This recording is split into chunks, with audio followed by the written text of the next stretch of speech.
Aussi que le Seigneur nous dit, il dit aux disciples, allez détacher cet âne et vous verrez un homme qui porte une cruche.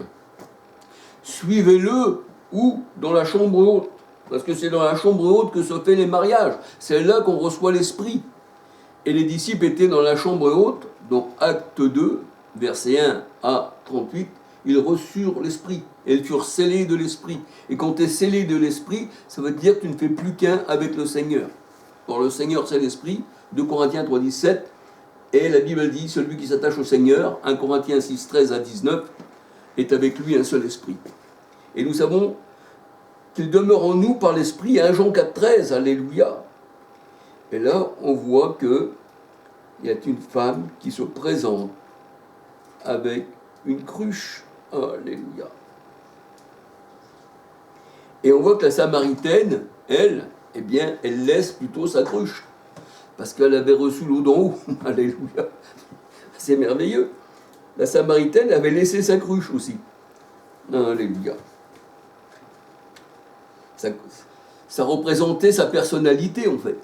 Une cruche ou vase, ce que vous voulez, voyez-vous, la cruche, le vase, le pot, voilà, elle l'a laissé. Et elle a reçu une eau qui était beaucoup meilleure. Alléluia. Alors on peut regarder aussi Genèse 24, versets 1, 2, 3, 11, 12, 13, 14. Voilà, Genèse 24, 15. Là, on voit que la femme, elle a une cruche. Et ça va très bien avec Luc 22, verset 16. Alléluia. Luc 22, verset 16. Et je vais regarder Luc 22, verset 16.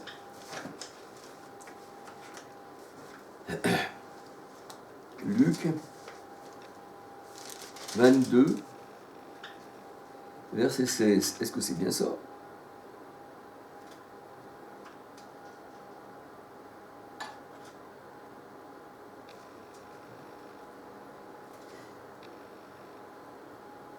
Je crois que j'ai pas mis...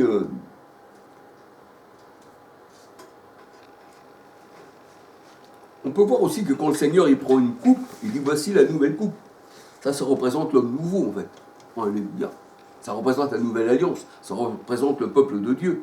Voici la nouvelle coupe en mon sang. Alléluia. C'est la nouvelle alliance. Alléluia.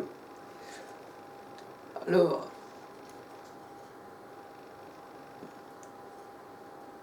Je ne m'en souviens plus du verset où le Seigneur dit, je le répète des fois, mais il y a des moments, j'ai des moments je manque un peu de mémoire. Je ne sais pas si c'est la vieillesse qui fait ça, mais le Seigneur disait aux disciples, eh bien, vous verrez un âne, vous le détacherez, vous direz le Seigneur en a besoin, et vous verrez un homme portant une cruche allant dans la chambre haute, et vous le suivrez. Et la chambre haute, c'est là qu'on reçoit l'eau, en fait. Alléluia. Qu'on reçoit l'Esprit, comme à la Pentecôte. Alléluia. Alors, Genèse 24, versets 1, 2, 3, 11, 12, 13, 14, 15, 16, 17, 18, 19, 20, 21, 43, 44, 46, 48, 56, 59, 60, 67. Alléluia.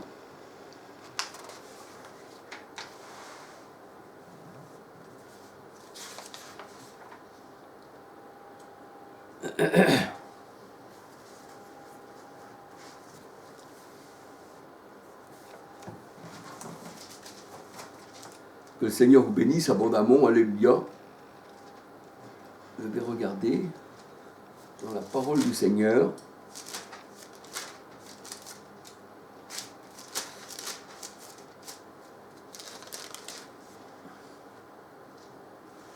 Alors, la parole du Seigneur nous dit, dans Proverbe 20, verset 15, « Il y a de l'or et beaucoup de perles, mais les lèvres savantes sont un vase précieux. » Les lèvres savantes sont un vase précieux selon les traductions de la parole de Dieu.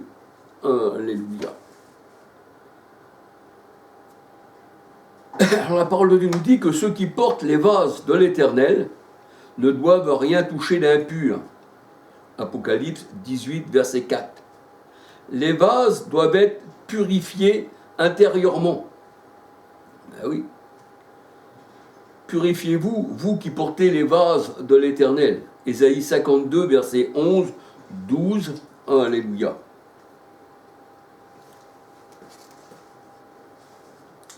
Et on voit que la parole de Dieu nous dit, ce que l'on présentait à l'Éternel, eh bien, les faux prophètes, ce qu'ils présentaient, ils présentaient des animaux impurs, boiteuses, aveugles, et ci et ça. Le Seigneur a dit, je ne vais pas les agréer de votre main. Alléluia. Donc, il fallait présenter à l'Éternel des vases purs, des brebis, eh bien, pas malades. Alléluia. Lévitique, verset 13, 1, 3, 5, 9, 10, Malachie 1, verset 6 à 14, Matthieu 8, verset 3, 4, parce que le Seigneur, il est on va dire, le souverain sacrificateur, et chaque bête malade devait être présentée au sacrificateur. Alléluia. Et le Seigneur, quand il examine, eh bien, la coupe, on va dire aussi, ou la brebis, alléluia, eh bien, si elle est malade, elle ne peut pas être agréée, alléluia. Ça représente les hommes. Matthieu 8, verset 3, 4, Hébreux 5, verset 5, 6, le Seigneur, il est le souverain sacrificateur qui examine eh bien, le troupeau malade, et il sépare les brebis d'avec les boucs, dans Matthieu 25, 31 à 46. Alléluia. Alors les vases doivent être purifiés. Vous qui portez les vases, eh bien, purifiez-les. Alléluia. 2 Corinthiens 6, versets 14, 15, 16, 17. Il y a une séparation entre les ténèbres et la lumière, entre les vases de déshonneur et les vases d'honneur. Alléluia. Qu'y a-t-il entre les ténèbres, alléluia, et la lumière, entre les vases d'honneur et de déshonneur? 2 Corinthiens 7, verset 1. Alors, les offrandes présentées à Christ, le souverain sacrificateur, eh bien, examinées, alléluia, pour voir si ce vase pouvait rentrer dans la maison de l'Éternel. Alléluia. Si c'était un vase pur. Alléluia. Alors, version Scofield, Ésaïe 66, verset 20-21. Ésaïe 66, verset 20-21, nous voyons que les nations, eh bien, sont des vases. Alléluia. Romains 15, verset 16. Les vases, c'est-à-dire les hommes, les brebis, devaient être sanctifiés par l'Esprit. Alléluia. Lavés par l'eau de la parole. Éphésiens 5, 26. Alors, les outres aussi représentent les vases dans la parole de Dieu. Jérémie 48, verset 11-12. Alléluia. Alléluia. Jérémie 48, verset 11-12. Alors, je vais regarder Jérémie 48.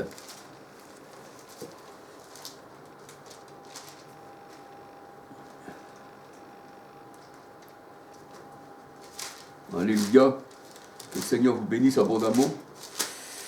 Jérémie 48. Et oui, alléluia. Alors la parole de Dieu nous dit, Jérémie 48, 11, 12.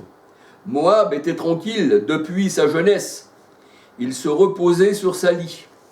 Et vous savez, dans la parole de Dieu, la lie, ça représente la méchanceté des hommes.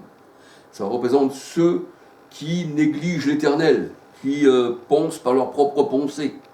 Voyez-vous? Alors, quand la parole de Dieu nous dit Moab était tranquille depuis sa jeunesse, il reposait sur sa lie, il n'était pas vidé d'un vase dans un autre. Voyez-vous? Il n'était pas vidé d'un vase dans un autre. Il aurait pu changer, voyez-vous, de vase, mais il est resté dans son vase. Alléluia. Et il n'allait pas en captivité. Aussi son goût lui est-il resté. Voyez-vous, ça a une odeur de mort pour les uns et une odeur de vie pour les autres. Et son odeur ne s'est-elle pas changée? C'est pourquoi, voici les jours viennent, dit l'Éternel, où je lui enverrai des gens qui le transverseront, ils videront ses vases et feront sauter ses outres. Alors là, c'est plutôt, on va dire, quand tu fais sauter les outres et que tu fais ça, ça veut dire que la méchanceté de Dieu est sur toi, surtout quand il te fait boire la coupe, eh bien, de colère avec toute la lie, voyez-vous, que les hommes, eh bien, renvoient. Alléluia. Alors, en étais-je là?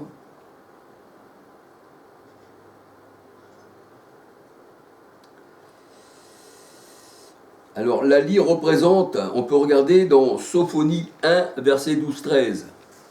La lie, on peut regarder ce que ça représente dans Sophonie 1, verset 12-13. Voilà. Et ceux qui n'ont aucun égard pour le Seigneur, et qui dit l'Éternel ne fait ni bien ni mal. Alléluia. Ésaïe 51, verset 17. Psaume 75, verset 8. C'est pour ça que le vin mélangé, Deutéronome 32, verset 32, 33, 34, le mauvais vin, du vin de serpent, du vin de vipère, eh bien représente les méchants de la terre. Alléluia. Ça représente les méchants de la terre. Ça représente le mauvais vin. Il y a même des personnes, quand elles se saoulent physiquement, on dit celui-là, il a le vin mauvais. Et justement, eux, ils ont bu du mauvais vin. Parce que donner du mauvais vin, en fait, dans Ésaïe 5, versets 1 à 7, il donnait du mauvais vin. Alléluia. Et il mélangeait les vins. Quand tu mélanges les vins, ça veut dire que c'est un monde qui est là, il y a toutes sortes de doctrines, il y a tout ce que vous voulez là-dedans. Il y a du mauvais vin, du vin de serpent. Alléluia. Ésaïe 5, versets 1 à 7, 22. Ésaïe 5, 1 à 7, 22. Proverbe 31, verset 6, version Darby. La parole de Dieu nous dit, sache tenir ton vase en sainteté. Pourquoi? Parce que les vases d'argile, le Seigneur il dit, seront brisés. Apocalypse 2, 27. Ceux qui ne font pas la volonté du Seigneur. Alléluia.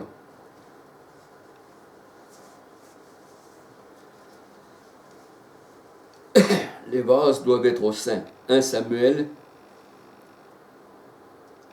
21, verset 5-6. Mais j'ai effacé là, je ne sais pas pourquoi. Mais c'est rien parce que, vous savez, comme je vous dis toujours, j'écris un peu de temps en temps, et puis de temps en temps je repars et je reviens. Et des fois j'oublie un peu ou je change un verset, mais excusez-moi, alléluia. Alors on peut voir dans 2 Rois 2, versets 19 à 22. Il est dit, les gens de la ville dirent à Élisée, voici, le séjour de la ville est bon. Ah oui, vous allez dans une ville, la ville elle peut être très bonne, le séjour peut être très bon. Mais où vous pouvez y vivre bien, il y a toutes sortes de fruits, on va dire. Hein. Vous avez de la viande, vous avez tout, c'est ça. Mais les eaux sont mauvaises. Les eaux sont mauvaises. Ça, c'est le monde qui est mauvais. Apocalypse 17, 1, 15. Alléluia. Les eaux, c'est le monde. C'est les tribus, c'est les nations. Les eaux sont mauvaises. Et quand les eaux sont mauvaises, eh bien, il faut faire quelque chose. Alléluia. Les eaux sont mauvaises et le pays est stérile. Alors Élie dit, apportez-moi un vase neuf ou un plat. Alléluia. Alors on peut voir dans 2 Rois 2, 1, 9 à 22. 2 Rois 2, versets 1, 9 à 22. On voit que Élisée dit, apportez-moi un plat neuf, afin que je lui mette du sel. Ah oui, il faut lui mettre du sel. Quand il y a des eaux mauvaises comme ça, il faut lui mettre du sel. C'est ce que le Seigneur nous dit. Et quand tu mets du sel dans les eaux, c'est-à-dire que tu fais avec les eaux une alliance de sel. Comme le Seigneur, il a fait une alliance de sel avec David. Alléluia. Alors on va se laisser guider, alléluia.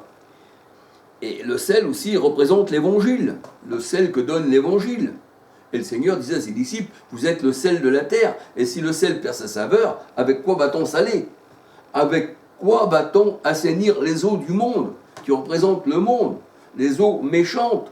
Le Seigneur, dans la barque, il était dans les eaux méchantes, et il disait à la mer, eh bien, calme-toi, elle se calme. Les eaux représentent les ennemis de Dieu, alléluia. Et d'abord, le Seigneur, il dit, l'ennemi viendra comme un fleuve. Et on regarde, je crois que c'est dans le psaume 114, versets 4, 5, 6, on voit que les eaux, quand ils voient l'Éternel, retournent en arrière. Pourquoi, mer, retournes-tu en arrière? Pourquoi, Jourdain, retournes-tu en arrière? Parce que là, le Seigneur est venu, et les eaux ont peur, alléluia.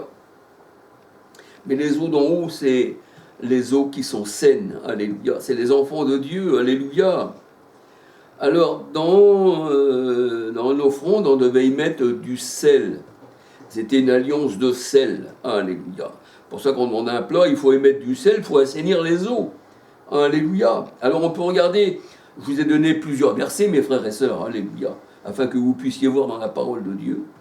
Lévitique 2, verset 13, Ézéchiel 43, verset 24, 2 Chroniques 13, verset 5-6, Ézéchiel 43, verset 22-24, Matthieu 5, 13, vous êtes le sel, alléluia. Marc 9, verset 50. C'est pour ça qu'il dit que le sel ne doit pas perdre sa saveur. Et le Seigneur, dans Ézéchiel 16, verset 4, il parle d'Israël, qu'il l'a abandonné pour se tourner vers ses amants, et il dit dans sa parole, le Seigneur, dans Ézéchiel 16, verset 4, « À ta naissance, le jour où tu naquis, ton nombril n'a pas été coupé. » Et quand le nombril n'a pas été coupé, ça veut dire que tu as des parents charnels.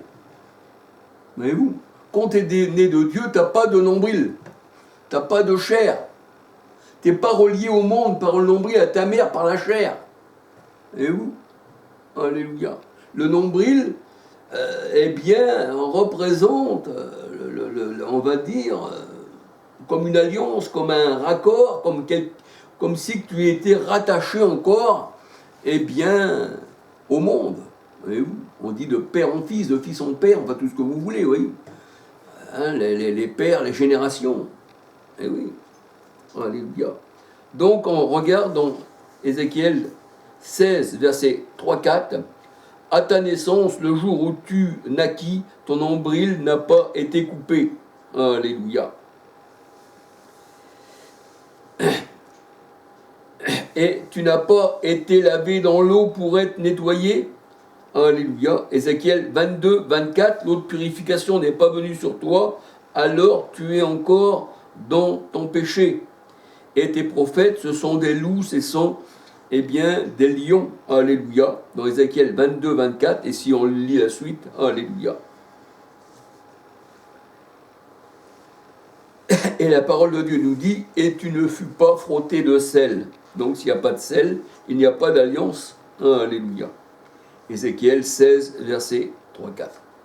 Et vous savez, comme on dit, quand le Seigneur a dit ton vin est coupé d'eau, ça veut dire que ton vin, quand il est coupé d'eau, ça veut dire que dans ce vin-là, il y a encore des choses charnelles. Parce que l'eau représente les nations, les foules. Et on voit les curés. Je me rappelle, quand j'étais gamin, je regardais les curés quand ils présentaient leur coupe. Ils avaient un truc d'eau et un truc de vin, et ils mélangeaient, comme cette eau se mêle au vin, ici et ça, ça. Et où? Ça peut dire beaucoup de choses, l'eau et le vin. Alléluia. Mais là, si ton vin est coupé d'eau, c'est pas trop bon. Alléluia. Donc ici, nous voyons que le sel est un conservateur. Il ne fait pas dégrader la chair. Le sel, les anciens, ils n'avaient pas de frigidaire, on appelait un cellier où on mettait la viande et c'était conservé. Où il y a du sel, il n'y a pas de pourriture, il n'y a pas de moisissure. Alléluia. Le sel conserve. Alléluia. Le sel aussi peut rendre stérile. Ah oui. Quand il y a des endroits que le Seigneur ne plaisait pas, il envoyait du sel et la terre, elle était stérile. Oui. Tout dépend qui reçoit le sel et comment ce sel est donné et comment on le comprend. Alléluia. Il y a tout un langage pour le Seigneur. Alléluia. Alors ici, nous voyons que le sel est un conservateur. Il ne fait pas dégrader les aliments, en fait. Alors c'est pour ça que on apporte à Élisée un plat neuf. Il alla à la source des eaux et y jeta du sel. Alléluia. Et on voit dans Exode 15, versets 23 à 25, à Mara, où là où il y avait Moïse, qui Mara veut dire amer, eh bien on y jeta un bois pour que les eaux deviennent pures. Et le bois, dans Luc 23, 31, c'est le Christ. Le Seigneur disait, si on fait ceci au bois vert, qu'arrivera-t-il au bois sec? Voilà, alléluia. Et quand il y a la mort dans le pot, aussi, quand il y a la mort dans le pot, dans 2 Rois 4, verset 38 à 41, eh bien, on doit lui mettre de la farine, qui représente le Christ. Alléluia. Ézéchiel 11, verset 11.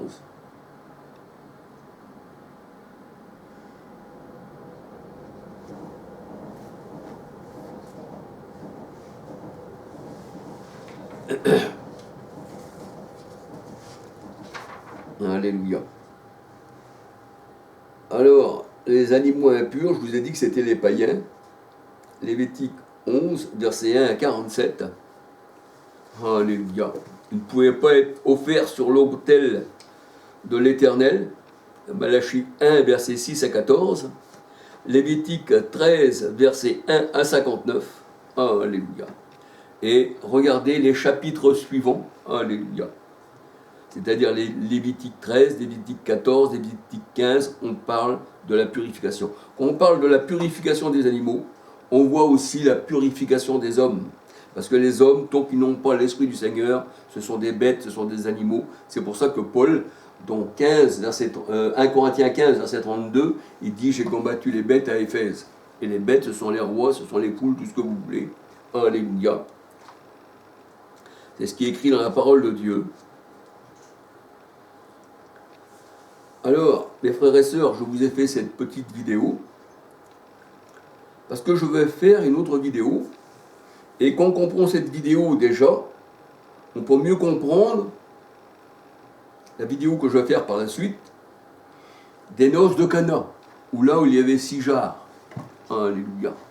6 vases. Alléluia. Eh bien, mes frères et sœurs, que le Seigneur vous bénisse, que le Seigneur vous garde. Alléluia. Gloire au Seigneur, soyez bénis. Alléluia. Un petit bonjour à tout le monde. Alléluia. Que le Seigneur, eh bien, nous révèle sa parole. Parce que sans révélation, la parole de Dieu nous dit, le peuple est sans frein.